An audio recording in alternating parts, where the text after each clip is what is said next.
یہ سب اس کے ہیں. پہلا کیا بولا ہم نے؟ نہیں، اس کا مطلب تجوید تمام علوم سے افضل. دوسرا تجوید کی غرض قرآن پاک کو صحیح پڑھنا. تجوید کا معنی یا تجوید کی غرض یہ ان کو سب ملا کر اتنا علم تجوید سیکھنا جس سے قرآن پاک صحیح ہو سکے. ہاں، صحیح پڑھا جائے یا صحیح ہو سکے. ٹھیک، یہ دو آپ کو آ گئے. اب اس کے بعد کیا ہے؟ تختی نمبر 1. ٹھیک، اب آئیں گے ہم اس کے اوپر. پہلے تو یہ بیسک ہے، یہ پہلا والا ہے نورانی قاعدہ. جب ہم کھولیں گے سب سے پہلے کاغذ پر یا سب سے پہلے اس جلد پر کیا نام لکھا ہوا ہے؟ قاعدہ، نورانی قاعدہ. ہم نے یہ اس کے بارے میں پہلے سیکھا. اس کے بعد ہم نورانی قاعدہ پڑھتے کس لیے ہیں؟ ہم ڈائریکٹلی قرآن کیوں نہیں پڑھتے؟ ٹھیک، اور اچھی طرح جب سیکھیں گے تو اس کو کیا بولیں گے؟ تجوید. ٹھیک، یہ دو ہو گئے. اب ہم نے پڑھنا ہے تختی نمبر 1. ہم کہاں سے سٹارٹ کریں گے؟ تختی نمبر 1 سے. تختی نمبر 1 ہوتا ہے مفردات. مفردات آپ سب کو معلوم ہے. اب یہ ان کے لیے بھی ہے جس کو معلوم نہ ہو. مفردات کس کو بولتے ہیں؟ مفرد ہو گیا ایک. ٹھیک، مفرد ہو گیا ایک لفظ. مفردات ہو گیا بہت سارے. مفرد کے معنی ایک، مفردات کے معنی بہت سارے. الگ الگ حروف کو مفردات کہتے ہیں. ٹھیک، الگ الگ حروف کو مفردات کہتے ہیں. الگ الگ حروف کو مفردات کہتے ہیں. یہ لکھ لیا؟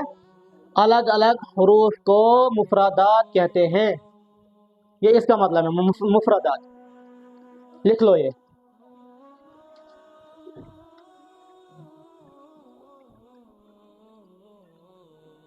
ہر ایک آپ اپنی کاپی رکھے گا، پین رکھے گا، جس پہ جو بھی بتایا جائے وہ اس پہ لکھو.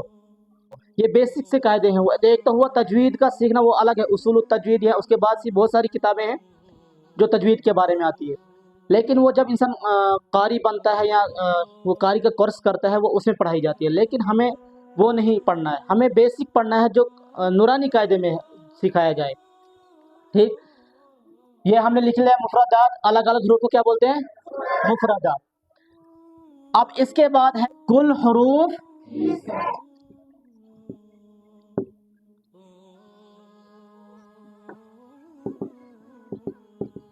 30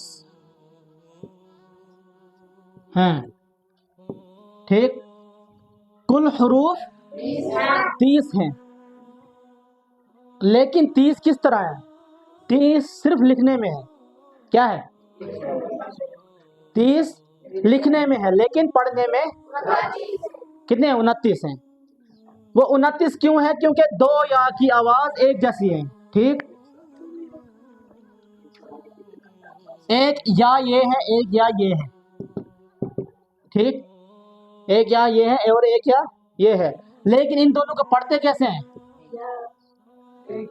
ایک ہی آواز سے. جیسے یا مطلب یکساں.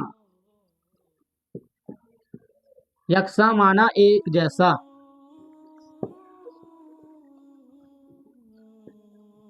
ایک جیسا. کل حروف 30 ہے. دونوں یا کی آواز ایک جیسی ہونے پر 29 ہی شمار کیے جاتے ہیں، لیکن ہے 30. اور ان 29 کے کتنے حروف یہ مطلب نام ہے؟ 5. کتنے نام ہیں؟ 5. ان کو ہم تختی کے حروف بھی کہہ سکتے ہیں، قرآن پاک کے حروف بھی کہہ سکتے ہیں، حروف ہجا بھی کہہ سکتے ہیں، حروف مفردات بھی کہہ سکتے ہیں، اور حروف تہجی بھی کہہ سکتے ہیں.